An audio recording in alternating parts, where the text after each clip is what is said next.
बिस्मिल्लाहिर्रहमानिर्रहीम, अस्सलाम वालेकुम। मैं हूं महक मीर और आप देख रहे हैं एएनएन न्यूज। भाई, भारत की कौन कौन सी स्टोरी आप सुनना चाहेंगे? भारत के अनोखे वाकयात तो मैं आपको सुनाती ही रहती हूँ। भारत का एक ऐसा वाकया जिसमें एक लड़के ने एक बकरी के साथ शादी कर ली। Oh my God! इस वाकये को सुनने के बाद मैं तो हक्की बक्की रह गई। जी हाँ, जब तक वीडियोस और तस्वीर आपके सामने ना आ जाएं, आपको यकीन नहीं होता कि क्या ये खबर सच्ची है या झूठी है। इन तस्वीर और वीडियोस को देखने के बाद पता चलता है कि एक शख्स जिसने एक बकरी के साथ शादी कर ली, बकरी के साथ शादी की, तो उस शादी की धूम जगह जगह पर मच गई। अब ये क्या था? इस इंसान ने कहा कि भाई, मेरी जिंदगी में कोई लड़की, मतलब एक बीवी थी, उसको डिवोर्स दे दी। डिवोर्स देने के बाद इसने देखा कि भाई कोई भी ऐसी लड़की नहीं है जिसके साथ मैं शादी कर कर सुकून में रहूंगा। लड़ाई झगड़े होते हैं, इस तरह की चीजें होती हैं।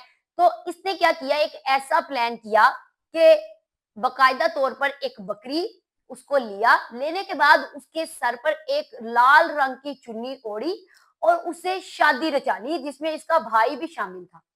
अब शादी रचाने के बाद ये अपने खानदान में उस दुल्हन, मतलब बकरी को लेकर चला गया, तस्वीरें बनाई और उन तस्वीरों को बाकायदा तौर पर मीडिया पर पोस्ट कर दिया, वायरल कर दिया। अब लोग बड़े हैरान कि भाई ये क्या हो रहा है। अब होना कुछ यूं लगा कि हर कोई इंटरव्यू लेने आने लगा। अब इस लड़के के साथ बकरी की तस्वीरें देखकर कि जी बकरी के साथ शादी। अब जब भी कोई जाता उसने कहा हाँ जी, लड़कियां ये करेंगी, तलाक हो जाएगी, बातें करेंगी, लड़ाई होगी, मेरे माँ बाप के साथ नहीं रहेंगी, कुछ पता नहीं क्या क्या ये मीडिया वालों को इंटरव्यू दे के अपनी स्टोरीज बनाता रहा और अपने आप को मशहूर करने के लिए कुछ इस तरह के काम करता रहा। अब होता कुछ यूं है कि अचानक से एक ना भारत का कोई अच्छा और समझदार यूट्यूबर इस तक पहुंच जाता है, कुछ पेपर्स तैयार करता है, वो जाकर उसको कहता है तुमने बकरी के साथ शादी की है, तुम्हें पता है कि ये रूल्स के खिलाफ है, ये लॉ के खिलाफ है, मैं तुम्हें सजा दिलवाऊंगा, मैं तुम पर केस करवाऊंगा, मैं तो तुम्हें नहीं छोड़ूंगा।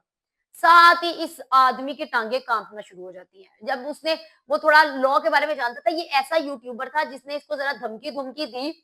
अब जब उसने इस तरह की बातें कही तो ये इसकी टांगे कांप गई। फिर इसने बताया, माफी वगैरह मांगी और इसने कहा कि सॉरी, ये एक पब्लिसिटी स्टंट था।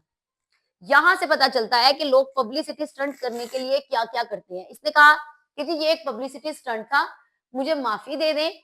ये एक ऐसा स्टंट था जिसमें मैं सिर्फ ये चाहता था, मैं छोटा मोटा कहता, मैं वीडियोस बनाता हूँ, मैं यूट्यूब चैनल चलाता हूँ, लेकिन मेरी वीडियोस चलती नहीं थी, हिट नहीं होती थी। मैंने सोचा कि मैं क्यों ना कोई ऐसा काम करूं जिसकी वजह से लोग मुझे जानने लगे।